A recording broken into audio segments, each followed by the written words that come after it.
एक बुजुर्ग ह बैंक ले पैसा निकाल के जैसे ही बाहर निकली वैसने बैग में रखे 1,70,000 रुपया ला बैग सहित अज्ञात युवक ह पार कर दीहिस, जेमा पुलिस मामला ला विवेचना में ले लिए है। जानकारी के अनुसार बिलासपुर के तखतपुर थाना क्षेत्र अंतर्गत ग्राम बहुरता में शत्रुघ्न सिंह खेती किसानी के बूता करथे। वर्तमान में ये राजकिशोर नगर बिलासपुर में निवास रथे, जिन्ह आज बिलासपुर ले 1 लाख रुपया अधिया वाले ला दिए बर अपन घर ले लेके आए रहीस।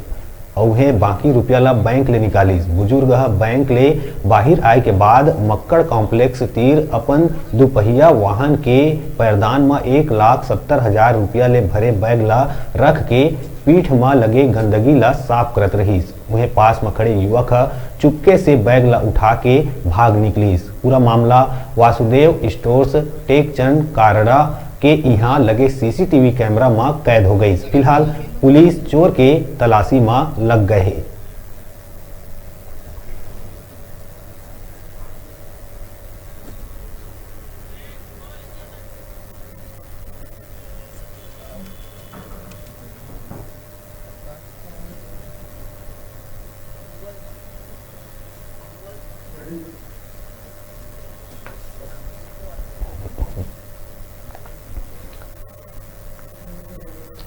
अभी रुकबो छोटकुन ब्रेक लेहे बर आप मन देखत रहा न्यूज़ 36 छत्तीसगढ़ की आवाज़।